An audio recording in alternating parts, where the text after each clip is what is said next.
Counting ప్రక్రియ ప్రారంభమైంది. అక్కడ మా ప్రతినిధి సదా ఉన్నారు. కౌంటింగ్ ప్రారంభమైనట్టు తెలుస్తోంది. ఏంది ఫస్ట్ హోమ్ ఓటింగ్ తర్వాత షేక్పేట డివిజన్ ఓపెన్ చేసే అవకాశం ఉంది? ఎట్లా ట్రెండ్స్ ఎప్పటికల్లా తెలిసే అవకాశం ఉంది? కౌంటింగ్ ప్రాసెస్ ఎట్లా ఉంటుంది?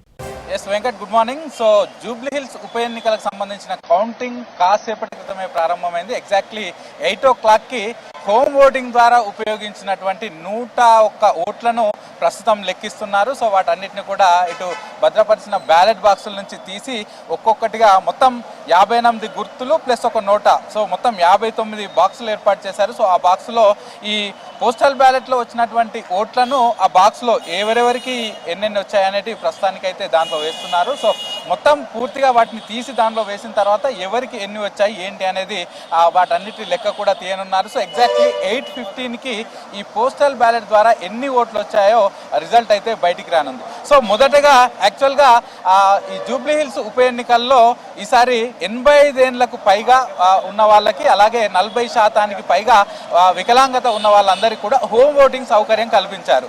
సో దాంట్లో యాక్చువల్గా 2000 పైగా మంది ఉన్నా కూడా కేవలం 103 మంది మాత్రం హోమ్ ఓటింగ్ కోసం అప్లై చేశారు. సో దానిలో 101 మంది అప్లై చేసుకున్నారు. సో 103 మంది అప్లై చేసుకున్న 2 వృద్ధులు వాళ్ళు అప్లై చేసుకున్నప్పటికీ ఓటింగ్ వేసే మధ్యలో వాళ్ళిద్దరు చనిపోవడంతో కేవలం 101 మంది మాత్రం అప్లై చేసుకున్నారు. సో ఆ 101 ఓట్లను హోమ్ ఓటింగ్ ద్వారా ఇంటికి వెళ్ళి తీసుకొచ్చారు. సో వాటన్నిటిని కూడా ఇక్కడ యూసఫ్గూడ కోట్ల విజయభాస్కర్ రెడ్డి స్టేడియంలో భద్రపరిచారు. సో యాక్చువల్గా సర్వీస్ ఓటర్లు కూడా ఉన్నారు. సో 18 మంది జూబ్లీ హిల్స్ నియోజకవర్గంలో సర్వీస్ ఓటర్లు ఉన్నా కూడా ఎవరు ఆ ఓట్లను ఉపయోగించుకోలేదు. సో మిగిలినవి కేవలం ఈ 101 వృద్ధులు ప్లస్ వికలాంగుల ఓట్లు. సో ప్రస్తుతం వాటిని మాత్రమే ఫస్ట్ లెక్కిస్తున్నారు. సో వాటి కౌంటింగ్ కాసేపటి క్రితమే ప్రారంభమైంది.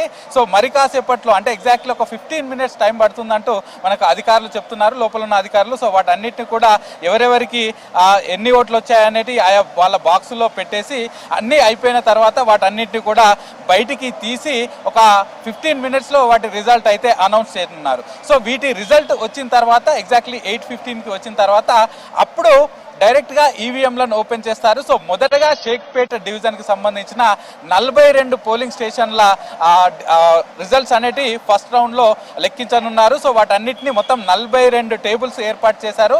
ఓవరాల్గా రిజల్ట్ వచ్చేసి 10 rounds ఉంటుంది. ఫస్ట్ రౌండ్ మాత్రం షేక్పేటకు సంబంధించిన 42 ఈవీఎంలను తీసి ఒక్కో పోలింగ్ స్టేషన్కి ఒక్కో ఈవీఎం తీసుకొచ్చి 42 టేబుల్స్ ఏర్పాటు చేశారు. వాటిపైన పెడతారు. ఒక్కో టేబుల్కి 3 అధికారులు ఉంటారు. అలాగే వివిధ పార్టీలకు సంబంధించిన ఏజెంట్లు ఉంటారు. సో వాళ్ళ ముందేనే ఈవీఎంల సీల్ తీస్తారు. సీల్ తీసిన అనంతరం వాళ్ళు చూసిన అనంతరం అందులో ఉన్న ఈవీఎంల ఓట్లన్నీ కూడా ఏ పార్టీకి ఎన్ని వచ్చాయని లెక్కిస్తారు. ఒకవేళ ఏమైనా ఏజెంట్లు కానీ ఏమైనా వాళ్ళు మాకు దీనిపైన నమ్మకం లేదన్నప్పుడు అప్పుడు ఆ ఈవీఎంకు సంబంధించిన వీవీప్యాట్లు అన్నింటినీ తీసి ఆ వీవీప్యాట్ల ద్వారా, ఎందుకంటే మనం ఓటేసినప్పుడు వీవీప్యాట్లో ఆ సింబల్ వస్తుంది. సో అది ప్రింట్ అయ్యి వస్తుంది. సో ఆ ప్రింట్ అయ్యి వచ్చిన ఆ సింబల్స్ అన్నిటి కూడా బయటికి తీసి వాటిని లెక్కిస్తారు. సో ఇట్లా ఈ ప్రాసెస్ అనేది కంటిన్యూ అవుతుంది. సో ఫస్ట్ రౌండ్ మనకు రిజల్ట్స్ రావడానికి 8:45 వరకు అట్లా మనకు ఫస్ట్ రౌండ్ రిజల్ట్స్ వస్తుంది. 8:45కి షేక్పేట్లో ఏ పార్టీకి ఎన్ని ఓట్లు వచ్చాయి, ట్రెండ్స్ ఎలా ఉంటుంది అనే అన్ని వివరాలు అయితే 8:45కి వస్తాయి. సో ప్రస్తుతానికి